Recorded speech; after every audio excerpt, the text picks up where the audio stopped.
नमस्कार दोस्तों, अद्भुत ज्ञान गंगा में आपका स्वागत है। वृंदावन के बाके बिहारी मंदिर के पास बरगद के पेड़ के नीचे एक बूढ़ी अम्मा ने अपना बसेरा बना लिया था।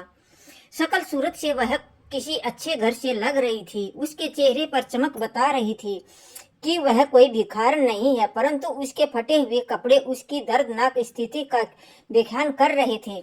वह अम्मा मैले कुचले कपड़ों में ही एक चद्दर पर वहां पड़ी रहती थी।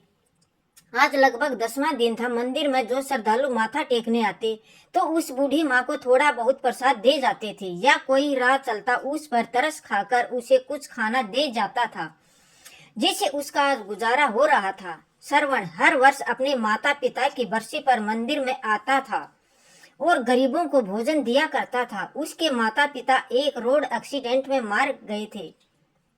उसके बाद से वह अकेला था। जिस समय उसके माता पिता की मृत्यु हुई थी उस समय वह कंप्यूटर इंजीनियर कर रहा था। अब उसके आगे पीछे कोई नहीं था, लेकिन उसके माता पिता के दिए हुए संस्कार हमेशा उसका मार्गदर्शन करते थे। इंजीनियर की फाइनल ईयर के बाद प्लेसमेंट के दौरान उसे एक बहुत अच्छी नौकरी मिल गई थी। अब वह एक मल्टीनेशनल कंपनी में बहुत ऊंचे पद पर कार्यरत था। शनिवार और रविवार की छुट्टी वह अपने दोस्तों के साथ घूमने बिता देता था, परंतु आज उसके माता पिता की बरसी थी, इसलिए वह आज मंदिर में गरीबों को भोजन कराने आया था। सभी गरीबों को खाना देने के बाद उसने पेड़ के नीचे बैठी बूढ़ी अम्मा की ओर नजर गई। श्रवण को बूढ़ी अम्मा के चेहरे में एक अजीब सा आकर्षण और स्नेह नजर आया। शायद वह हर बूढ़ी औरत में अपनी माँ और दादी माँ को ही ढूंढता था। वह बड़े स्नेह से उस बूढ़ी अम्मा को देखने लगा। फिर अम्मा के पास जाकर बोला, अम्मा खाना खाएंगी? लेकिन बूढ़ी माँ काफी उदास बैठी थी। शायद इसलिए उसने कोई जवाब नहीं दिया। फिर श्रवण बोला, अच्छा, यह मंदिर का प्रसाद है, यह तो खा लो। तो बूढ़ी माँ ने उसकी ओर देखते हुए अपना हाथ आगे बढ़ा दिया। बूढ़ी माँ के साथ साथ श्रवण भी थोड़ा सा प्रसाद खाने लगा और अम्मा के पास ही बैठ गया। प्रसाद खाते खाते अम्मा से पूछने लगा, अम्मा आप यहाँ कहाँ रहती हैं और इस पेड़ के नीचे कैसे बैठी हुई हैं? बूढ़ी माँ ने ठंडी सांस लेते हुए कहा, अरे बेटा, अब यह पेड़ ही मेरा घर है। पहले मैं मथुरा में रहती थी, वहाँ मेरा अपना एक शानदार बड़ा सा घर है। मेरे पति की मृत्यु हो चुकी है। जब तक मेरे पति जीवित थे तब तक मुझे रानी बनाकर रखते थे, परंतु पति के स्वर्गवास के बाद धीरे धीरे अपने ही बेटे बहू को मैं खटकने लगी थी। बहू तो मेरा चेहरा भी देखना नहीं चाहती थी। एक दिन मेरा बेटा मुझसे बोला, चलो अम्मा, आज तुम्हें वृंदावन घुमा कर लाता हूँ। बाके बिहारी के मंदिर चलते हैं और दर्शन करके आते हैं। मेरा बेटा मुझे अपनी कार में बिठाकर लाया था और मुझे इस मंदिर के किनारे बिठाकर ये कहकर चला गया कि कुछ जरूरी काम से जा रहा हूँ, 2 घंटे लग जाएंगे आने में। मैंने तो बेटे से कहा था कि मुझे भी साथ ले चल, परंतु वह नहीं माना। देखते देखते आज 10 दिन हो गए हैं। इंतजार करते करते मेरी आंखें पथरा गई हैं, परंतु ना तो मेरा बेटा आया और ना ही उसकी कोई खबर। अब मैं समझ चुकी हूँ कि मेरा बेटा यहाँ मुझे क्यों लेकर आया था, क्योंकि उसकी पत्नी मुझे बिल्कुल भी पसंद नहीं करती थी। इसलिए मुझे छुटकारा पाने के लिए मुझे यहाँ कान्हा जी की शरण में छोड़कर चला गया। कहते कहते बूढ़ी माँ की आंखों नम हो गई और चेहरा मुरझा गया। श्रवण के मन में उसकी स्वर्गवासी दादी और माँ की छवि दोनों एक साथ उभर आई और उसकी आंखों में आंसुओं की बूंदें झलक उठी। गरीबों को बांटने के बाद जो खाना बचा था उसे झट से निकाला और बूढ़ी अम्मा की चद्दर पर रख दिया। एक निवाला तोड़ा और अम्मा के मुंह में डाला और खुद भी खाने लगा। उसे ऐसा एहसास हो रहा था कि मानो वह अपने किसी परिवार के सदस्य के साथ खाना खा रहा हो। वो अम्मा के साथ कुछ देर वहीं बैठकर बातें करता रहा। अपने माता पिता की मृत्यु के बाद वह एकदम अकेला सा पड़ गया था। बिना अपने माता पिता के उसे अपना घर भी काटने को दौड़ता था, इसलिए वह अपने घर में रहना पसंद नहीं करता था। किसी किसी दिन तो वह अपने घर में कदम तक नहीं रखता था। दोस्तों के साथ घूमकर अपने दर्द को कम करने की कोशिश करता था। परंतु आज जब बूढ़ी माँ से थोड़ी देर के लिए उसने बातचीत की तो उसे एक अपनेपन का एहसास महसूस हुआ। उसने अम्मा से पूछा, अम्मा क्या आप मेरे साथ मेरे घर पर चलेंगी? बूढ़ी माँ ने कहा, बेटा जब मेरा अपना खून, मेरा अपना बेटा ही जिसने मैंने जन्म दिया और पाल पोस कर बड़ा किया, जब वही मुझे नहीं रख सका तो तू मुझे अपने घर में ले जाकर क्या करेगा? जब मेरा अपना बेटा ही मेरा न रहा तो मैं दूसरों से क्या उम्मीद लगाऊंगी? रहने दो बेटा, मुझ पर दया मत करो। मैं यहीं बाके बिहारी की शरण में रहकर अपना जीवन जैसे तैसे गुजार लूंगी। फिर सरवन बोला, अम्मा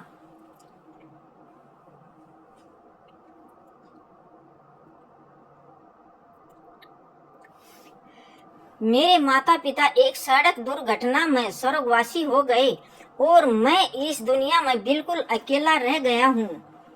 अब मेरे घर में मेरे अलावा और कोई नहीं है। आपकी बातचीत करने का ढंग मेरी दादी से बिल्कुल मिलता जुलता है। आपको देखकर मुझे मेरी दादी याद आती है। यदि आप मेरे साथ रहेंगे तो मुझे बहुत अच्छा लगेगा। यकीन मानो मुझे कोई दिक्कत नहीं होगी, उल्टा मुझे आपका सहारा मिल जाएगा। दिन भर के काम के बाद जब घर लौटूंगा तो कम से कम देखने के लिए आपकी सूरत तो होगी। आपसे अगर हो सके तो मेरे लिए खाना बना दिया करना और घर की देखभाल कर लेना। आपको भी रहने के लिए घर मिल जाएगा और मुझे भी अपनी माँ और दादी के प्यार की ठंडी छाँव मिल जाएगी। तभी अम्मा ने कहा, बेटा तुम भावना में बहकर ये बात कह रहे हो, परंतु मुझे मालूम है कि 2 दिन में ही तुम्हें बोझ लगने लगूंगी और फिर तुम भी मुझे निकाल दोगे। ना बाबा ना, मैं यही अच्छी हूँ अपने बाके बिहारी की शरण में। अम्मा क्या किसी को अपने माता पिता भी बोझ लगते हैं? हाँ, दुनिया में कुछ लोग ऐसे हो सकते हैं परंतु सारे तो नहीं। अम्मा जिसके सिर से माँ बाप का साया हट जाता है वह कितना अकेला रह जाता है मुझसे बेहतर कौन जानता होगा। मेरी दादी भी अब आपकी तरह ही बहुत प्यारी थी और माता पिता ने उनका खूब ख्याल रखा। वे उनसे बहुत प्यार करते थे, परंतु आज मेरे घर में कोई नहीं है। मुझे मेरी माँ और दादी की बहुत याद आती है। आप भी मुझे अपनी दादी की आप में छवि नजर आती है और विश्वास दिलाता हूँ मैं आपको कभी भी बोझ नहीं समझूंगा। गहरी सांस लेते हुए सरवन बोला तो अम्मा का गला भी अरुद्ध हो गया और उसकी आंखों में आंसू आ गए। अम्मा कुछ बोले न सकी। सरवन ने अम्मा का हाथ पकड़ा और बोला, चलो अम्मा अब ज्यादा मत सोचो, रात होने वाली है, अब आप अपने घर में चलेंगे। सरवन ने जैसे ही अम्मा का हाथ पकड़ा और अम्मा ने उसके चेहरे की ओर देखा, सरवन की आंखों में अम्मा को सच्चाई नजर आ रही थी। उन्हें लगा शायद कान्हा जी ने सरवन को उसके पास भेजा है। सरवन ने अम्मा को अपनी बाइक पर बैठाया और उसे अपने घर ले गया। इस घटना को आज 4 महीने हो चुके थे। सरवन अब नियमित समय पर घर लौट आता और अम्मा उसके लिए खाना बनाकर उसके आने की प्रतीक्षा करती थी। जब वह थक कर सोता था तो उसके सिर पर स्नेह भरा हाथ रखती थी। सुबह सुबह सरवन के उठने से पहले ही अम्मा कान्हा जी की पूजा कर लिया करती थी और सरवन का नाश्ता बनाकर रख देती। अब अम्मा को अपना घर मिल गया था और सरवन को अपनी दादी और माँ का सच्चा प्यार, दोनों एक दूसरे का साथ पाकर बहुत खुश थे। रात को सरवन काफी देर तक सोता रहा और अगले दिन जब सुबह ऑफिस जाने का समय हुआ तब तक उसकी नींद पूरी नहीं हुई। अचानक सरवन ने अपने माथे पर ठंडी उंगलियों का स्पर्श महसूस किया। उसे ऐसा महसूस हुआ कि उसकी माँ उसे बड़े प्यार से जगा रही है। दोबारा जब वही स्पर्श उसने अपने चेहरे पर महसूस किया तो वह नींद से जाग गया। उसने आंखें खोली तो सामने देखा कि माँ पूजा करने के बाद खुशबू भरे हाथों से उसके माथे और बालों को सहला रही थी, जैसे उसकी माँ हमेशा किया करती थी। श्रवण ने अपनी माँ का हाथ अपने हाथों में लेकर अपने होठों से चूमा और वापिस उस हाथ को अपने माथे पर रख दिया और बोला, अम्मा, आपका आशीर्वाद मुझे जीवन भर के लिए चाहिए। अम्मा ने आंखें बंद करके कान्हा जी का धन्यवाद किया कि उन्होंने उसे श्रवण से मिलाया और फिर बोली, बेटा, ऑफिस जाने का समय हो गया है। फिर श्रवण बोला, अम्मा, मैंने अपने दोस्तों के साथ मिलकर एक छोटी सी फैक्ट्री खोलने का फैसला लिया है। आज मैं ऑफिस नहीं जाऊंगा, बस इस फैक्ट्री की शुरुआत करनी है। आज 11 बजे हम फैक्ट्री की पूजा करेंगे और वह पूजा आपके हाथों से होगी। आप तैयार रहना। यह सुनकर अम्मा बड़ी खुशी से बोली, बेटा, तुमने बिल्कुल सही फैसला लिया है। वक्त के साथ साथ भगवान के आशीर्वाद से तुम्हारी यह छोटी सी फैक्ट्री भी एक बहुत बड़ी फैक्ट्री में बदलेगी। यह मेरा विश्वास है और मेरा आशीर्वाद हमेशा तुम्हारे साथ है। ऐसा कहते हुए अम्मा की आंखों में आशा की एक नई किरण दिखाई देने लगी। श्रवण ने अपने दोस्तों के साथ मिलकर फैक्ट्री खड़ी कर दी और उस फैक्ट्री में अच्छी गुणवत्ता के उत्पाद बनाए। उन सभी लोगों की मेहनत के कारण फैक्ट्री की प्रगति बड़ी तेजी से हो रही थी। श्रवण अब एक और नई फैक्ट्री शुरू करने का विचार कर रहा था, जिस कारण वह भी ज्यादा व्यस्त होता जा रहा था। एक दिन अम्मा बोली, बेटा, तुम तो अपने जीवन में और ज्यादा व्यस्त होते जा रहे हो, परंतु यह बात याद रखो कि केवल काम ही जीवन का उद्देश्य नहीं होता। तुम काम के लिए भी एक सहारे की आवश्यकता है। क्यों ना एक अच्छी सी लड़की ढूंढकर तुम्हारी शादी कर दी जाए।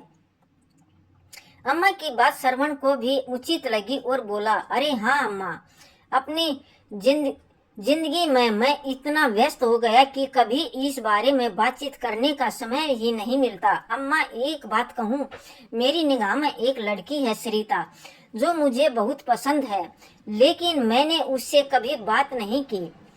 सरिता श्रवण की माँ की सहेली की बेटी है, जो पढ़ाई पूरी करने के बाद इस शहर में नौकरी कर रही है। श्रवण की उससे मुलाकात कभी कभार हो जाती थी। श्रवण को सरिता का स्वभाव और बातचीत करने का तरीका बहुत अच्छा लगता था। अम्मा श्रवण के साथ सरिता के घर गई, उसके माता पिता से बातचीत की और श्रवण और सरिता की शादी का प्रस्ताव दिया। सरिता के पिताजी ने तुरंत हाँ कर दी। बस फिर क्या था, कुछ ही दिनों बाद श्रवण सरिता को दुल्हन बनाकर अपने घर ले आया।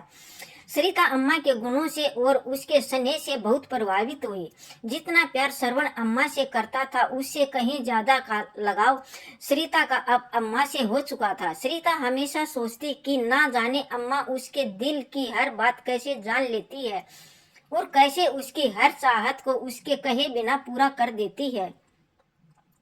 समय बीतने लगा और श्रवण के घर में 2 जुड़वा बच्चों ने जन्म लिया, एक बेटा और एक बेटी। श्रवण का घर तो जैसे खुशियों से भर उठा था। अम्मा जी अब सही मायने में दादी बन चुकी थी। अब उसका मुख्य जिम्मेदारी श्रवण और सरिता की नहीं, बल्कि अम्मा के पोता और पोती हो गए थे। अब अम्मा के बिस्तर अपने पोता और पोती के कमरे में लगा दिया गया था, ताकि वे दोनों अम्मा के स्नेह की छांव में रहें और उनके संस्कारों के साथ पले बढ़े। बिना दादी के दोनों बच्चे एक समय का खाना तक नहीं खाते थे। जब भी बच्चे मम्मी पापा के साथ बाजार जाते तो जिद करके दादी को हमेशा अपने साथ लेकर जाते। सरिता और श्रवण भी अपने दोनों बच्चों की जिम्मेदारी अम्मा को देकर बिल्कुल बेफिक्र हो चुके थे।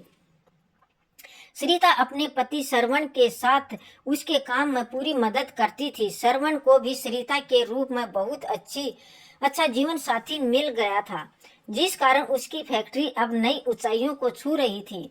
उसकी फैक्ट्री की शाखाएं अब देश के अलग अलग शहरों में स्थापित हो चुकी थी, जिनमें हजारों कर्मचारी कार्यरत थे।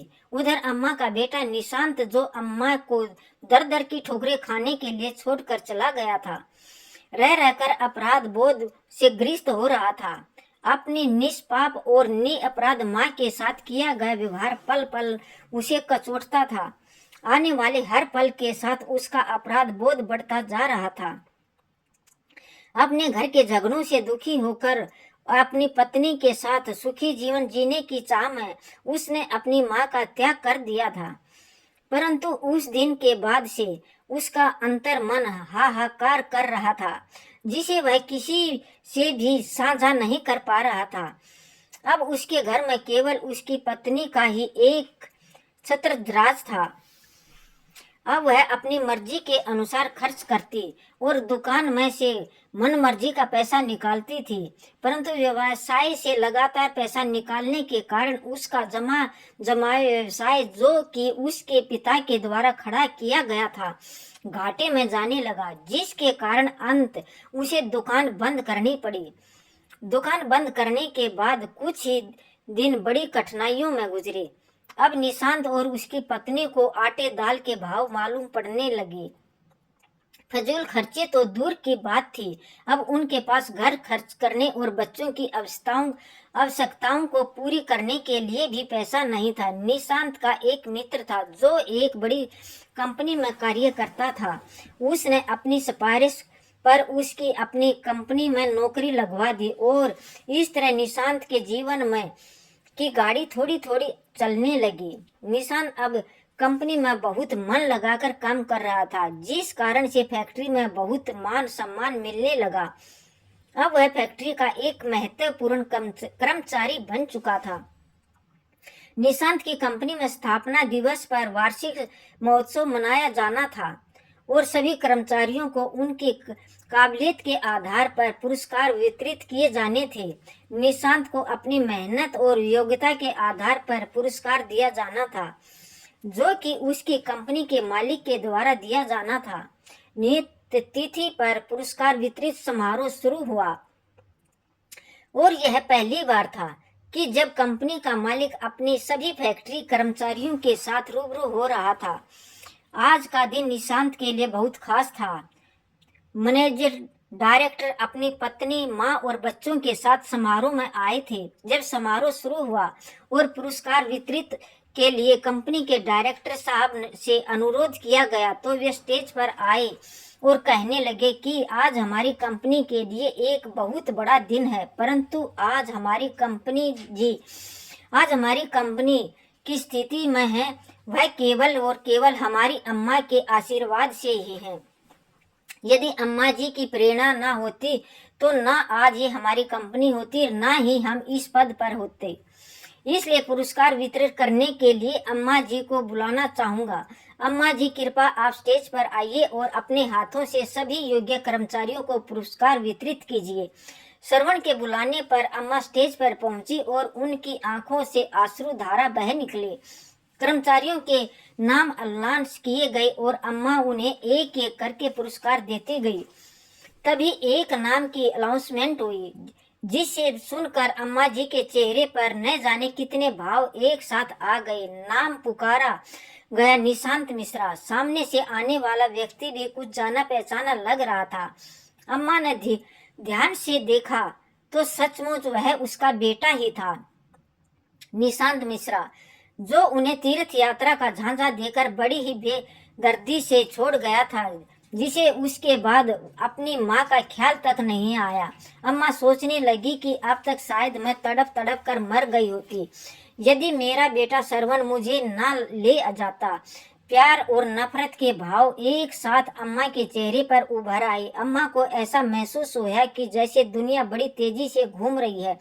बड़ी मुश्किल से उन्होंने अपने स्वयं को संभाला और किसी अपरिचित की तरह निशांत को पुरस्कार थमा दिया और अपना मुंह दूसरी तरफ फेर लिया। निशांत ने ध्यान से देखा तो कि पुरस्कार देने वाली महिला कोई और नहीं, उसकी अपनी माँ थी। देखते ही उसके पसीने छूटने लगे और वह अपनी माँ के पैरों में गिर पड़ा। उसे विश्वास नहीं हो रहा था कि उसकी माँ, जिसे ने दर दर की ठोकरें खाने के लिए छोड़ दिया था, आज इतने बड़े साम्राज्य की मालकिन है। निशांत ने अपनी माँ के हाथ जोड़कर माफी मांगी और कहा, माँ, अब आप मेरे साथ चलोगी, अपने घर चलोगी। कैसा घर, कैसी माँ? मेरा बेटा तो उसी दिन मर चुका था जिस दिन वह मुझे मंदिर के बाहर छोड़कर चला गया था। आज ना मैं तुम्हारी माँ हूँ और ना ही तुम मेरा बेटा। यह कहकर अम्मा जी पुरस्कार वितरण को बीच में ही छोड़कर अपनी कुर्सी पर जाकर बैठ गई। निशांत माफी मांगता रहा, लेकिन अम्मा ने उसकी तरफ देखा तक नहीं और श्रवण के साथ घर वापस चली गई। कभी निशांत अपनी माँ का बहुत लाडला हुआ करता था, लेकिन अपनी पत्नी के बहकावे में आकर वह अपनी माँ के साथ बहुत बुरा सलूक करने लगा था। उन बातों को अम्मा कभी नहीं भूल सकती थी। उधर निशांत को यकीन नहीं हो रहा था कि जिस कंपनी में वह काम करता था, उस कंपनी की मालकिन दरअसल में उसकी माँ थी। आज इस माँ के हाथों से उसे पुरस्कार मिला तो उसका सिर चकरा गया था। माँ के द्वारा उसकी घोर अपेक्षा और पाप कर्मों के कारण उसके दिल में न जाने कितने ही घाव हो चुके थे। हर पल उसे अपनी माँ की याद सता रही थी। अपनी करतूत उसे झंझोक रही थी और नासूर बनकर उसे लगातार चोट पहुंचा रही थी। एक दिन रविवार को जब उसके ऑफिस की छुट्टी थी तो वह अपनी पत्नी नीता को लेकर स्कूटर पर राधा रानी के मंदिर दर्शन करने के लिए गया। राधा कृष्ण की मूर्ति के सामने हाथ जोड़कर खड़ा हुआ तो उसे ऐसा लगा कि जैसे भगवान की कुटिल दृष्टि उससे उसे के द्वारा किए गए घोर पाप के लिए उस पर हंस रहे थे। घबरा कर उसने आंखें खोली। पूजा पाठ करके मंदिर से आते हुए अपराध बोध के कारण उसकी मानसिक स्थिति बिगड़ गई हुई थी, जिस कारण उसे सामने से आता हुआ ट्रक नजर नहीं आया और तेज धमाके के साथ स्कूटर ट्रक से टकरा गया। वे दोनों बड़ी तरह से घायल हो गए। निशांत की स्थिति गंभीर बनी हुई थी। उसके पैर की हड्डी टूट चुकी थी और उधर उसकी पत्नी नीता को पैरालिसिस हो चुका था। वह उठने और चलने में असमर्थ थी। जब उसे होश आया तो दहाड़ मारकर रोने लगी। अब घर पर भी दोनों बच्चों की देखरेख के लिए कोई नहीं था। नीता के मायके से उसके भाई भाभी उनका पता करने के लिए आए, परंतु थोड़ी देर हाल चाल पूछकर दोनों चलते बने। निशांत के दोस्त ने सारी घटना की जानकारी कंपनी के मालिक श्रवण को दी। जब श्रवण फोन पर उसे बातें कर रहा था तो अम्मा वहीं बैठकर उसके साथ चाय नाश्ता कर रही थी। निशांत मिश्रा का नाम सुनकर अम्मा चौंक उठी। उसने श्रवण से पूछा, क्या हुआ, किस बारे में बात हो रही है? तो श्रवण ने सारा हाल कह सुनाया कि उसकी कंपनी में एक कर्मचारी निशांत मिश्रा का एक्सीडेंट हो गया है और वह गंभीर रूप से घायल है। यह सुनकर अम्मा रोने लगी। जब श्रवण ने अम्मा के उसके रोने के कारण पूछा तो अम्मा ने सारी बात कह सुनाई। तब श्रवण बोला, अम्मा, कर्मों का फल तो भोगना ही पड़ता है। उसने जैसा कर्म किए थे उसे फल तो मिलना ही था, लेकिन अम्मा का दिल अंदर ही अंदर अपने बच्चों के लिए तड़प रहा था। उसके लिए बेटा बहू लाचार होकर बिस्तर पर पड़े थे। इसलिए अम्मा ने कहा कि थोड़ा समय अपने बेटे बहू के पास जाना चाहती हूँ, कुछ दिनों बाद वापस आ जाऊंगी। श्रवण ने भी हामी भर दी और अम्मा को बहुत से पैसे देकर उसके बेटे बहू के पास छोड़ आया। अम्मा ने अपने बेटे और बहू को एक अच्छे से अस्पताल में भर्ती कराया, जहां उनका पूरा ध्यान रखा जाने लगा। उनके बच्चों को देखभाल और साथ साथ उसकी दुकान को भी फिर से खड़ा किया। जो पैसे श्रवण ने दिए थे उन पैसों को अम्मा ने अपने बेटे बहू की गृहस्थी संभालने में लगाया। हर कदम पर श्रवण ने अपनी अम्मा की पूरी मदद की। एक तो निशांत और उसकी पत्नी की तबीयत अब कुछ सुधरने लगी थी और दूसरी ओर उसका कारोबार भी पहले की तरह चमक उठा था। उनकी गृहस्थी को कुछ ही महीने में अम्मा ने फिर से व्यवस्थित कर दिया। जब उन दोनों की अस्पताल से छुट्टी हुई और वह घर लौटे तो अम्मा जी से माफी मांगने लगे। वह अपने किए पर शर्मिंदा थे। अम्मा की बहू बोली, अम्मा जी, जिसमें हम घर से बाहर निकाल दिया था वही आज इस घर की लक्ष्मी बनकर आई है। अम्मा जी, मैं आपको समझ नहीं पाई। हम लोगों ने आपके का निरादर किया। हमारे इस कर्म की सजा हमें आज मिली है। दोनों बेटे बहू अम्मा के पैरों में पड़ गई।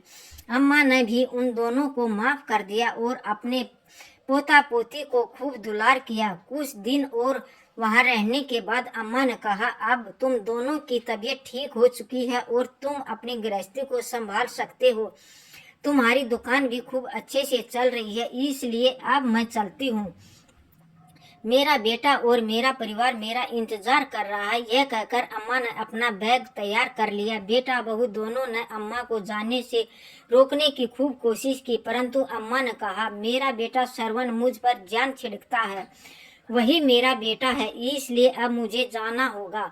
उन दोनों ने बहुत मनाया, परंतु अम्मा नहीं रुकी और अपने बेटे के घर के लिए चल दी बाहर। श्रवण अम्मा के लिए लेने गाड़ी आ चुका था। तो माँ होती है। धन्यवाद दोस्तों।